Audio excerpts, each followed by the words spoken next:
22절에서 23절입니다. 다 같이 일어나셔서 우리 한 목소리로 같이 읽도록 하겠습니다. 다 같이 읽습니다.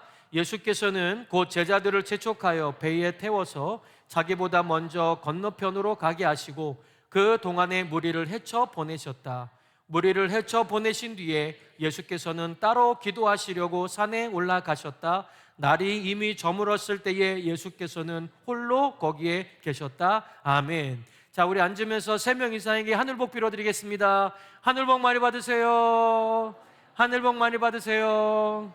네, 하늘복 많이 받으세요. 하늘복 많이 받으세요. 하늘복 많이 받으세요.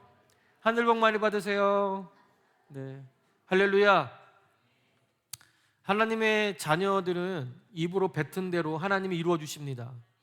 그래서 여러분들도 내가 누군가에게 에이 너 뭐 이게 안 돼, 저기 안 돼, 그런 안 된다는 얘기보단 앞으로 잘 될 거야. 예.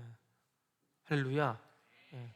속썩이는 남편 또 속썩이는 아내가 있으면 앞으로 잘 할 거야. 안 해요? 안 싸우시는구나. 좋아요. 네. 할렐루야. 네. 오늘도 오늘 하나님께서 우리에게 귀한 말씀으로 또 우리에게 채워줄 줄로 믿습니다. 오늘은 마태복음 14장 22절에서 23절에 있는 말씀을 가지고 따라서 한번 해볼까요? 하나님을 경험한 이후에, 하나님을 경험한 이후에 오늘은 어떻게 살아야 되냐라고 하는 것을 우리 같이 말씀을 나누도록 하겠습니다. 예수님께서 전도 훈련을 받은 제자들이요, 온 동네를 다니면서 복음을 전하며 기적을 행하셨습니다. 그리고 사도들이 다시 예수께 모여서 자기들이 행한 것과 가르친 것을 예수님께 보고를 했는데, 예수님께서는 제자들을 따로 한적한 곳으로 데리고 가셨습니다. 그 이유는 사람들이 많아 먹을 겨를조차도 없을 뿐만이 아니라 헤롯이 예수님을 자신이 죽였던 세례 요한으로 알고 두려워한다는 소식을 들었기 때문입니다. 그래서 제자들을 한적한 곳으로 데리고 가시고 배를 타고 건너가셨습니다. 어떻게 소문이 급속도로 퍼졌는지 큰 무리가 예수께로 몰려들었습니다. 예수님께서는 그들을 목자 없는 양 같음을 인해 불쌍히 여기시고 하나님의 나라의 일을 전하시고 병자들을 고쳐주시기 시작했습니다. 그런데 이미 저녁이 돼버린 겁니다. 그래서 제자들이 이 많은 사람들의 끼니가 걱정이 되었던 겁니다. 그래서 예수님께 나아가 이곳은 빈들이고 날도 저물었으니까 사람들이 마을에 들어가서 먹을 것을 사 먹게 하자고 제안을 하는 겁니다. 그런데 예수님께서는 그들을 보낼 필요가 없고 너희가 먹을 것을 주라라고 얘기하시는 겁니다. 자, 이 말을 들은 제자들은요, 분명히 당황했을 것이 분명합니다. 자, 이때 빌립은요, 각 사람에게 조금씩 받게 할지라도 우리는 돈이 얼마나 필요하냐, 200데나리온이나 필요하다고 말하고 있습니다. 여기서 데나리온, 한 데나리온은 하루 품삯입니다. 그러니까 200데나리온이면 거의 1년치 일한 그 돈이 필요해 있어야 이 사람들을 먹일 수 있다. 그만큼 사람들이 엄청나게 많았다라고 하는 것을 말해주고 있는 겁니다.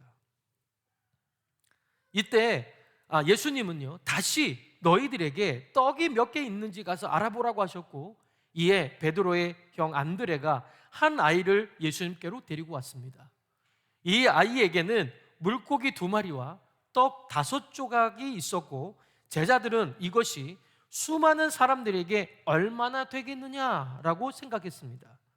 자, 이것이 어느 정도냐면, 여러분 맥도날드 가면 빅맥 콤보 세트 아시죠?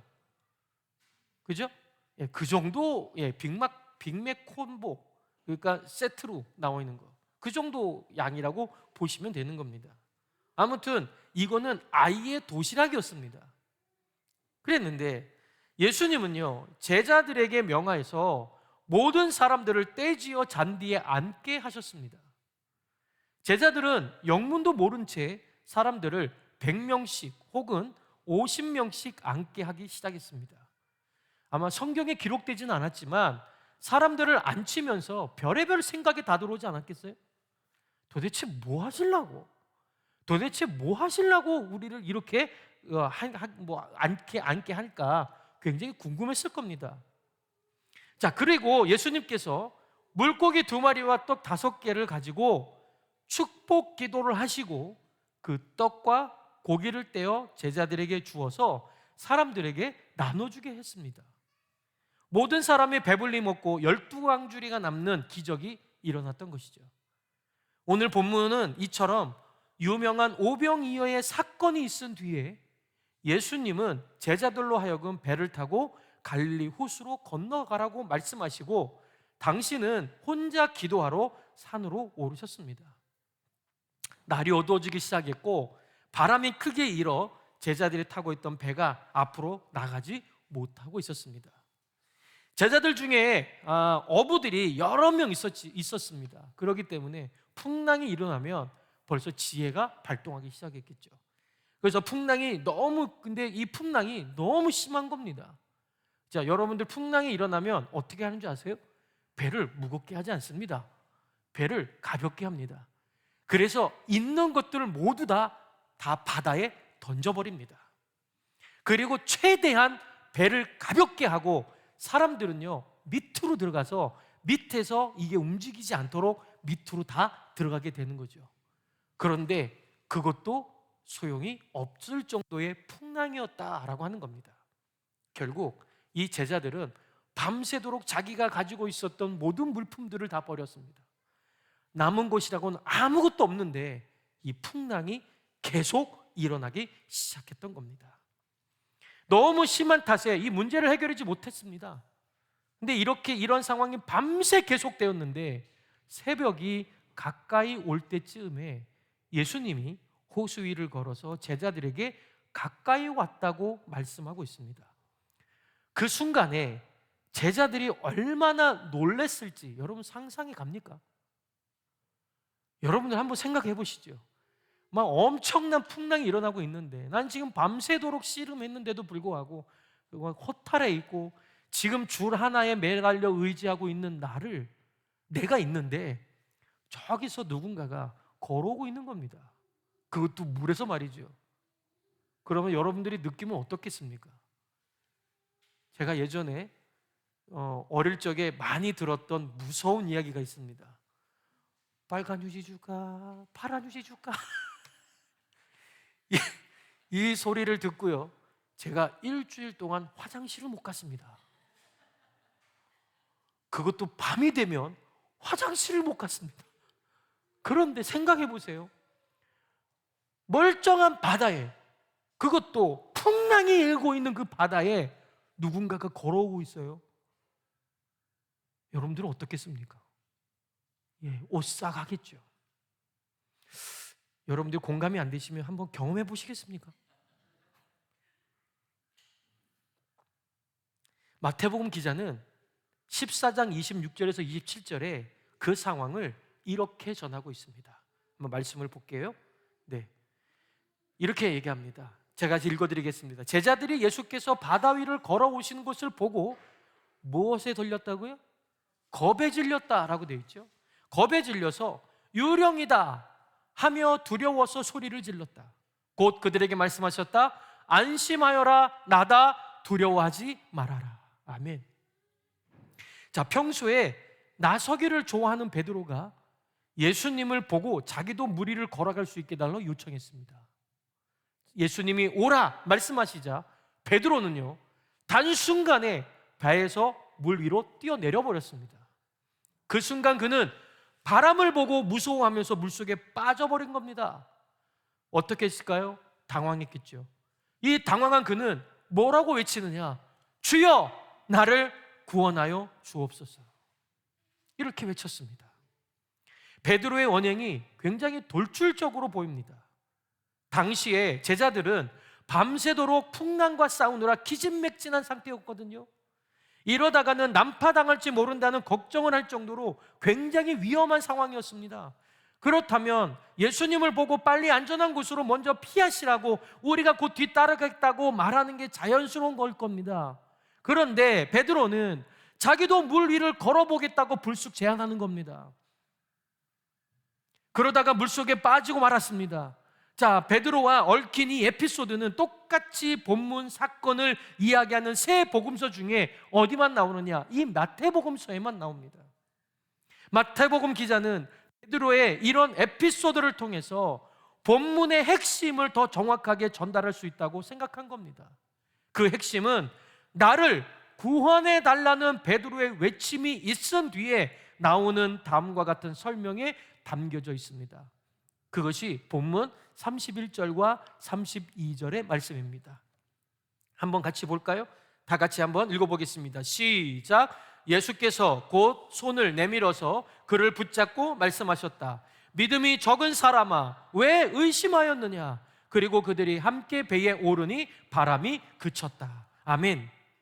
여러분, 베드로는 어떤 사람입니까? 베드로라는 이름은 주는 그리스도시며 살아계신 하나님의 아들이십니라고 고백을 들으신 예수님께서 12 제자들의 한 사람인 시몬에게 새로운 이름으로 붙여주신 이름입니다. 그래서 이 반석이라고 하는 뜻을 가지고 있습니다. 베드로의 이 뜻이. 자, 근데 베드로의 믿음이 반석과 같다는 뜻입니다. 그런데 오늘 본문에서 베드로는 거꾸로 믿음이 적은 사람으로 묘사되고 있습니다.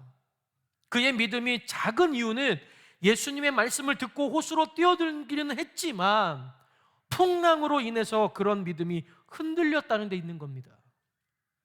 이것은 베드로 개인이 아니라 마태 공동체 모두에게 해당되는 문제였습니다. 믿음이 반석처럼 강한 것 다 보였는데 실제로는 믿음이 작고 연약했었다라고 하는 것입니다. 풍랑으로 인하여서 예수님을 향한 믿음이 계속 흔들리던 것입니다. 그 전에 어떤 사건이요? 보리떡 5개와 물고기 2마리로 5,000명 이상을 먹였던 사건을 봤음에도 불구하고 말이죠, 믿음이라는 것은 온데간데 다 사라져버린 겁니다. 이들에게 풍랑은 구체적으로 무엇이었을까요?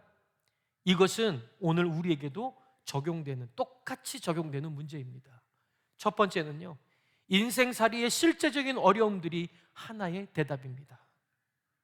신앙생활을 한다고 해서 인생살이가 늘 편안하게 전개되는 것은 아닙니다.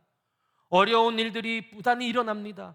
병이 들기도 하고 실업자가 되기도 하고 배신도 당하고 큰 사고를 당해서 크게 다치거나 죽기도 하고 가족들이 그런 일을 당하기도 합니다.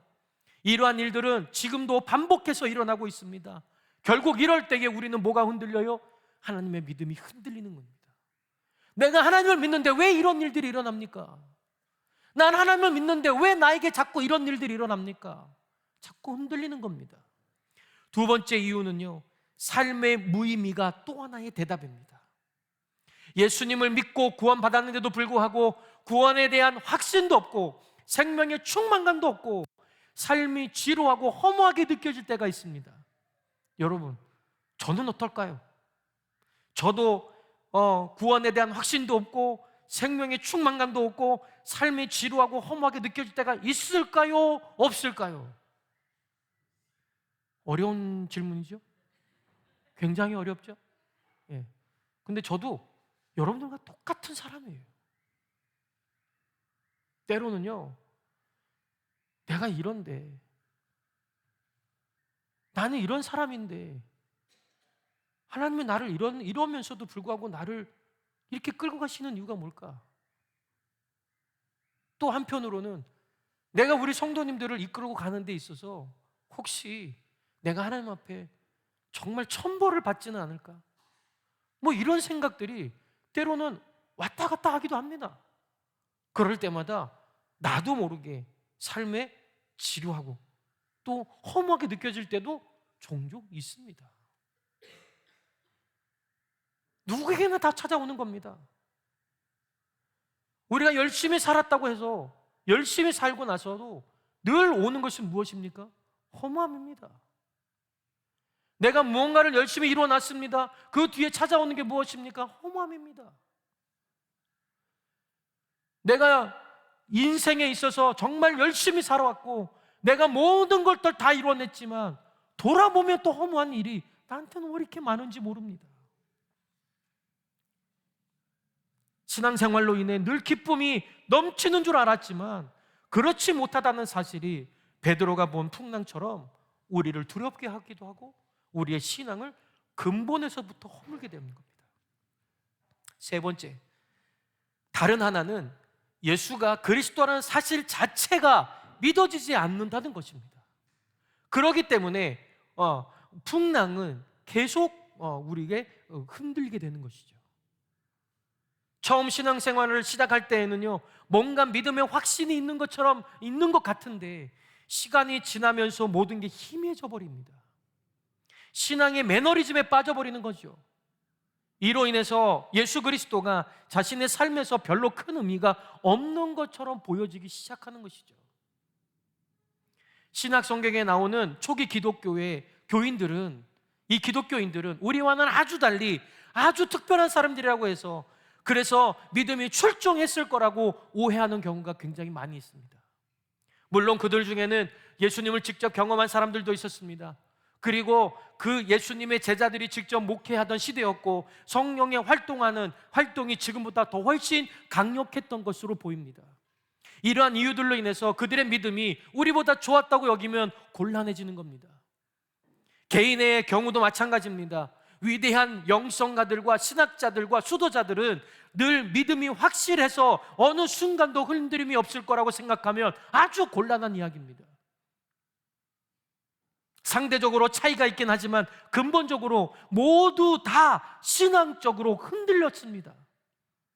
요즘도 자신의 믿음이 굉장히 강해서 남을 가르치려고 하는 사람들이 많이 있습니다. 목사를 비롯해서 교회의 명망가들에게서 그런 언행들이 많이 보입니다. 기도했더니 기적처럼 모든 일들이 해결되었다거나 하나님으로 인해서 늘 기쁨이 차고 넘친다고 말합니다. 여러분, 물론 그럴 수 있습니다.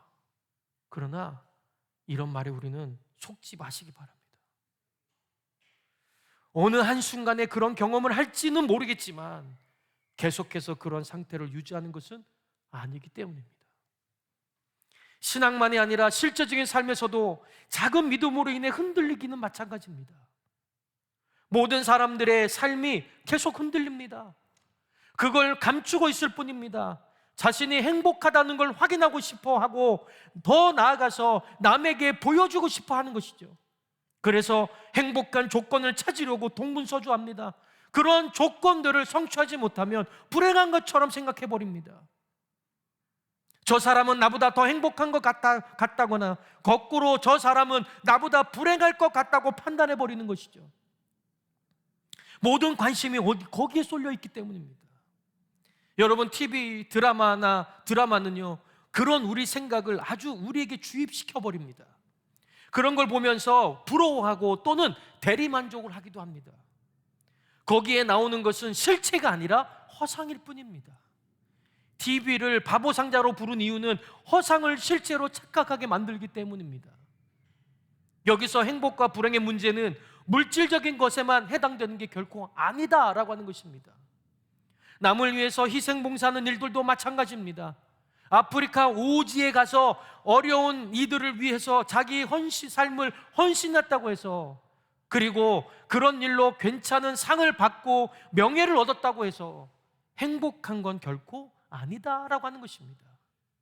가끔 이런 연예계 뉴스를 들을 수가 있습니다. TV에 보면 인꼬 부부다, 그래서 나왔는데 결국에는 뭐예요? 이혼했다더라. 여러분, 인꼬부부 행세를 할 때는 이미 폭행이나 돈 문제로 멀어진 상태였다는 겁니다. 정말 안타까운 일이지만 전에 대법관이었던 분의 자제가 몇 해 전에 자살을 했거든요. 자, 뉴스 보도에 따르면 그 이유가 취업 문제였습니다. 자, 크고 작은 일로 인해서 우리의 삶은 어떻게 해요? 계속 흔들립니다. 이러한 삶 속에서, 즉 물속에 빠진 베드로의 손을 잡으신 예수님은 그를 향하여서 이렇게 얘기하시잖아요. 왜 의심하였느냐라고 이야기하십니다. 의심은요, 믿음이 작은 사람의 영적인 태도입니다. 의심은 헬라어로 두 가지의 길을 동시에 가고 싶어 하는 것을 가르쳐 줍니다. 의심이 뭐라고요? 두 가지의 길을 동시에 가고 싶어 하는 것. 예. 베드로에게는 풍랑을 피해야 하는 길과 예수에게 가야 하는 길 동시에 있었습니다. 이 두 가지 길을 함께 가야 한다고 생각한 것이 바로 의심이었던 것입니다. 결국 물속에 빠질 수밖에 없었던 것이죠. 이 두 가지의 길이 우리의 삶에서 실제로 무엇을 가르치는지 여러분들은 잘 아실 겁니다. 이것은 우리의 운명과 연관되어 있는 것입니다. 하나의 길은 예수에 대한 전적인 믿음입니다. 다른 하나는 세상에서 얻는 삶의 조건에 대한 염려입니다. 이 두 가지의 길을 동시에 갈 수 있다 없다? 동시에 갈 수 없다라고 하는 것입니다. 이것 아니면 저것이지 이것과 더불어 저것은 결코 안 되는 것입니다. 그런데도 많은 기독교인들이 믿음 생활을 한다고 하지만 실제로는 세상에 대한 염려를 떨치지 못하고 있다라고 하는 것입니다. 우리의 운명에 무언가를 채워서 좀 더 안전한 길을 가려고 애쓰는 모습이 보이는 겁니다. 그러면 풍랑을 보고 무서워지고 결국 물에 빠지게 되는 것이죠. 어떻게 예수에 대한 믿음만으로 살아갈 수 있느냐? 그것은 신앙적으로만 타당한 거지 실제로 삶 속에서 설득력이 없다고 주장하고 싶습니까?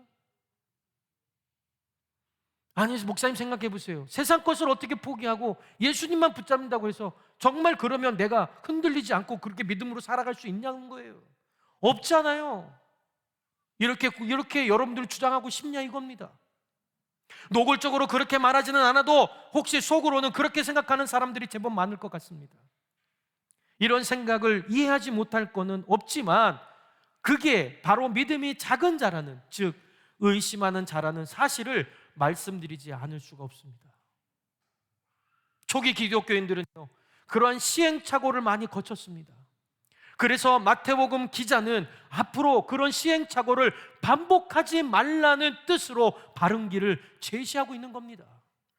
그것은 예수에 대한 전적인 믿음의 길로 나서라는 것입니다. 물에 빠진 베드로는 주여 나를 구원하소서라고 외쳤습니다. 물속에서 베드로가 할 수 있는 일은 아무것도 없었기 때문입니다. 그는 절대적으로 무기력한 절체절명의 상황에 빠지게 된 겁니다. 아무것도 할 수 없습니다. 그럴 때에 스스로는 자기를 구원할 수 없다는 것을 본인은 깨달았습니다. 그리고 외쳤습니다. 구원이 나에게 있어야 한다는 것입니다. 그런데 그 구원은 누구한테부터 나옵니까? 예수 그리스도에게부터 나옵니다. 그렇습니다. 구원은 밖에서 와야 하는 겁니다. 예수님은 베드로의 손을 붙들고 말씀하신 뒤에 함께 배에 오르시자마자 곧 풍랑이 어떻게 해요? 그쳤다고 말하고 있습니다.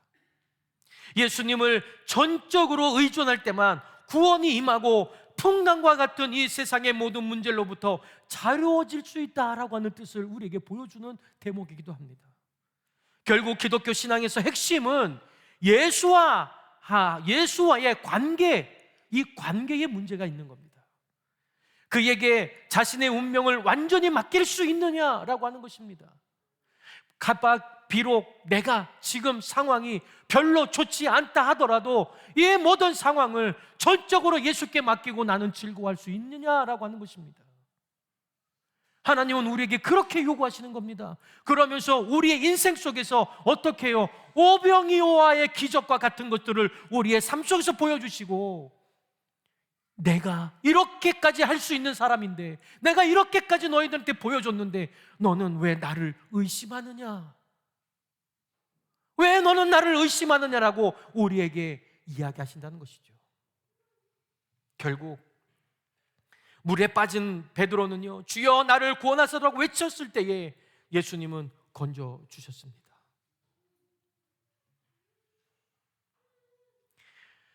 우리가 당신 말을 들으니 예수를 잘 믿어야 한다는 것 알겠습니다. 목사님 말씀 들으니까 예수님을 잘 믿어야 된다는 거 알겠습니다. 그게 현실로 와닿지 않는다고 생각하는 분들도 있을 겁니다. 그걸 제가 억지로 설명하기는 굉장히 힘듭니다. 왜냐하면 이것은 단순히 교회에 잘 나와서 헌금과 전도 많이 하고 교회에 헌신하는 것과는 차원이 다른 것이기 때문입니다. 설거지를 예를 들겠습니다. 어떤 아버지가 딸에게 설거지의 즐거움에 대해서 간혹 말한다고 가정합시다. 설거지가 이만큼 즐겁다라고 하는 것을 딸에게 가르쳐 주는 거예요. 자, 그릇을 손으로 만질 수 있다는 사실에 감격해봐라. 손과 수세미 그리고 세제와 그릇 사이에서 요정처럼 움직이는 물을 세심하게 관찰하면서 그것을 존재론적으로 느껴봐라. 그러면 설거지 행위와 일치되는 그 기쁨을 발견할 것이라. 뽀덕뽀덕 소리 날 때 너의 만족감을 느껴봐라. 이 아버지가 설거지 영성이라고 그럴듯하게 이름을 붙여서 이런 말들을 딸들에게 한다면 이게 제대로 전달이 될까요? 이 아버지의 말이니까 그냥 어쩔 수 없이 설거지는 하겠지만 즐거움까지는 모르겠다고 하겠죠. 네, 신앙생활도 마찬가지입니다. 마음에 와닿지 않으니 어쩔 수가 없습니다. 의심이 많으면 무서움이 많아지고 무서움이 많아지면 물속에 빠집니다. 우리는 지금 어떤 상태입니까? 초기 기독교인들과 마찬가지로 오늘 우리도 믿음과 의심 사이에서 오락가락하고 있습니다.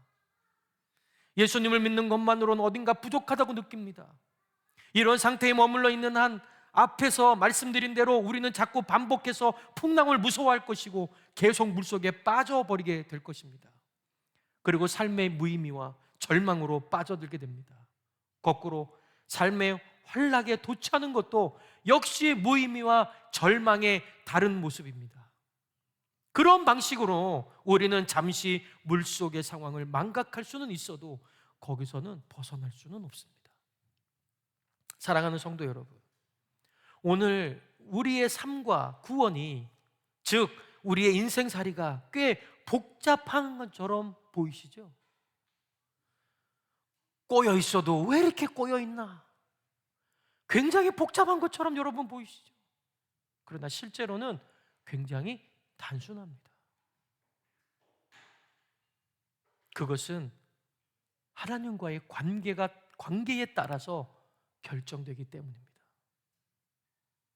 내가 하나님과의 관계는 곧 예수님과의 관계를 의미하는 거거든요. 여러분들은 물속에 나와 예수님과 함께 배에 오르신 경험이 있으신가요? 그 경험을 생생하게 기억하고 계십니까? 여러분들은 인생을 통해서 역사하시는 하나님을 경험하셨나요? 하나님을 경험한 이후에 우리는 하나님과 나와의 관계를 제대로 설정해야 되는 것입니다. 경험했다고 그게 다가 아닙니다. 그저 경험한 것으로만 끝나면 하나님과의 관계는 더 이상 이어지지 않습니다. 주변에서도 많은 분들이 하나님을 경험했다고 말합니다. 그러나 시간이 지나면 하나님을 잊고 사는 사람들이 참으로 많습니다. 여러분, 하나님을 경험했다면, 정말 살아계신 하나님을 경험했다면 그분의 사랑과 은혜를 잊을 수가 있겠습니까? 쉽게 말씀드린다면, 어려우면 하나님을 찾고 문제가 없으면 내 생각, 내 주장으로 내 대로 왜 살아갈까요? 하나님을 경험한 이후에 하나님과의 관계를 제대로 설정하지 못했기 때문에 그렇습니다. 예수 영접하면 뭐합니까? 예수 영접한 이후에 내가 어떠한 삶을 살아가겠노라고 다짐하고 작정하며 하나님과의 관계를 형성해야 되는데, 난 예수 영접했으니까 땡 이러고 끝내버리면 무슨 소용이 있냐라고 하는 겁니다. 그래서 제가 예수 영접 모임을 할 때에 제일 처음에 늘 말씀드린 게 있습니다. 예수 영접했다고 해서 여기서 당신이 예수 영접을 했다고 해서 끝난 게 아닙니다. 이제 시작입니다. 여러분, 우리는 예수 영접이 우리의 인생의 시작입니다. 거기서부터 시작해서 하나님은 역사하십니다. 그리고 아직까지도 내 마음속에 외롭고 내 마음속에 아주 분나고 악한 모습들을 하나님은 들춰내 주십니다. 그런데 그것을 감당하지 못하니까 어떻게 돼요? 우리는 자꾸 거기서 휘말려 버리고 의심하게 되는 것이죠.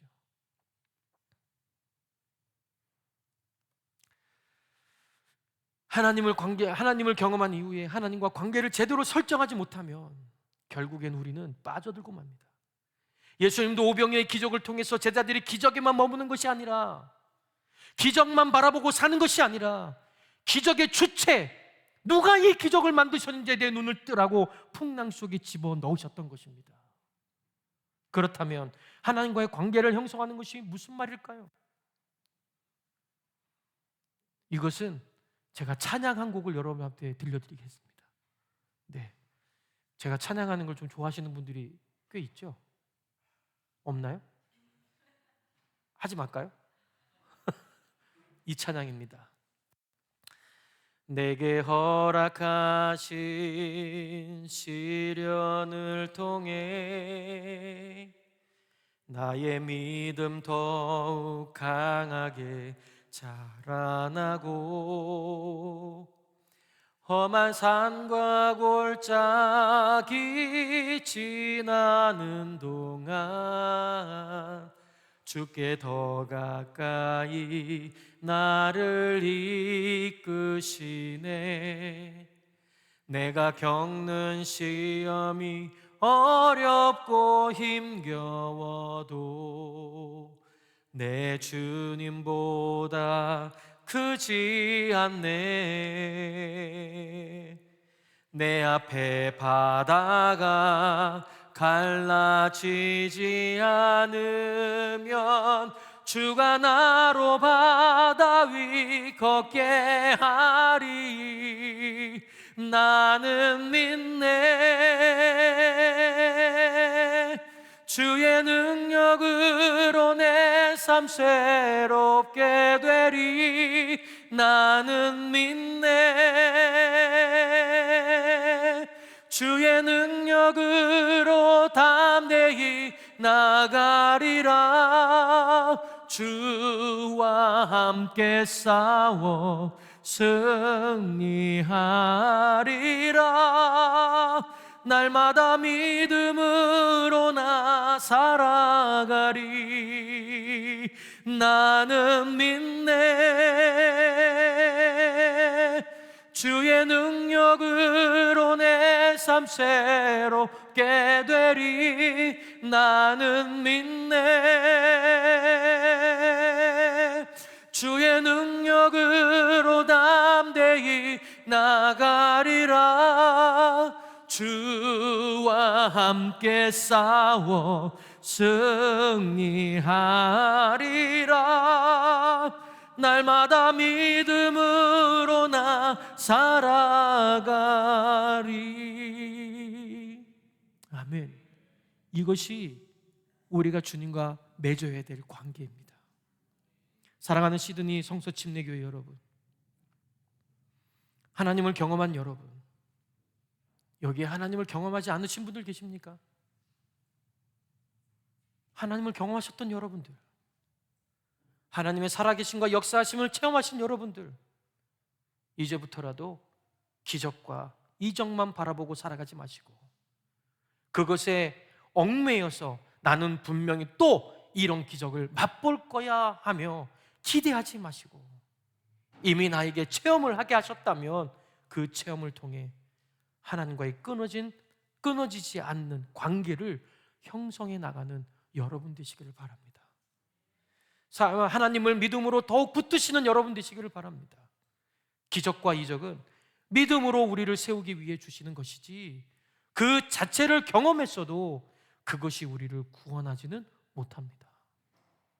예수님을 통해서 하나님께서 이루신 그 생명, 구원의 약속, 이것을 의심하지 마시고 온전히 믿을 때에 여러분들의 인생에서 바람이 그치고 영혼의 평화가 여러분들에게 주어질 줄로 믿습니다. 여러분, 오늘 우리를 돌아봤으면 좋겠습니다. 우리는 흔들릴 수밖에 없는 존재들입니다. 우리는 늘 흔들립니다. 우리는 늘 실패합니다. 여러분, 우리가 축구 경기를 하는데 100대 0으로 지고 있어요.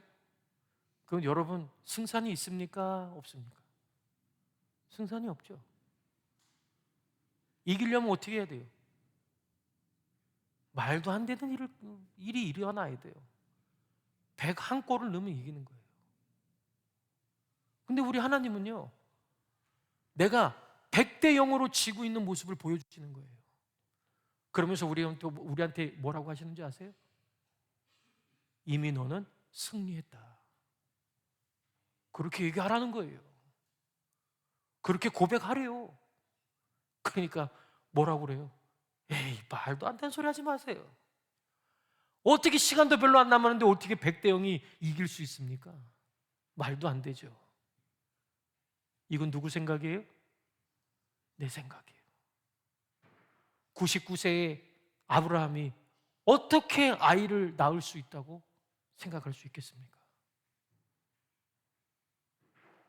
우리 하나님은 못하시는 분이 아닙니다. 우리 하나님은 홍해를 가르신 지 2000년, 3000년이 넘었어도 지금 그 홍해를 가르시는 분이 우리 하나님이십니다. 하나님은 힘 빠져 있지 않습니다. 그 하나님은 우리의 인생을 책임져 주실 것이 확실합니다. 그런데 그 가운데 우리는 해야 되는 게 뭐냐고요? 이겁니다. 주여, 나를 구원하여 주십시오. 하나님, 나를 구원해 주십시오. 나는 흔들릴 수밖에 없는 인생입니다. 하나님, 나를 이 시간 구원하여 주십시오. 그리고 하나님 앞에 더 한 걸음 나아가는 저와 여러분들이 되기를 주의 이름으로 축원합니다.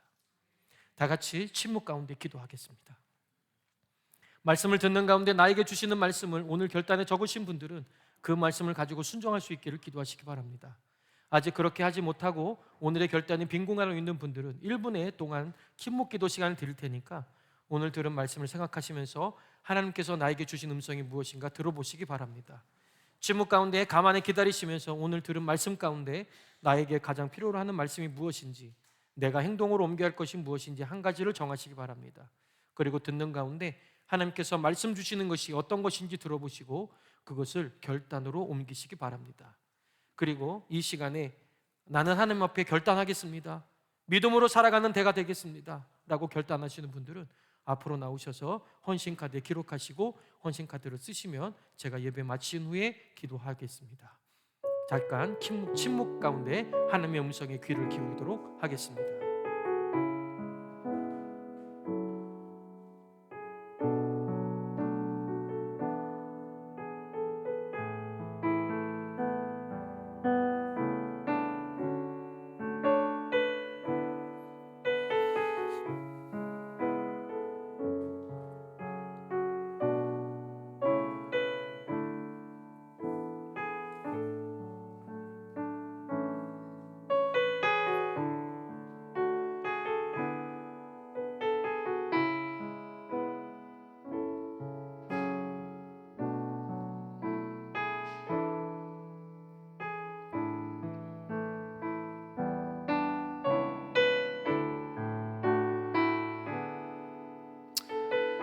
하나님 아버지, 우리는 늘 믿음이 있다고는 하지만 늘 흔들리는 존재들입니다.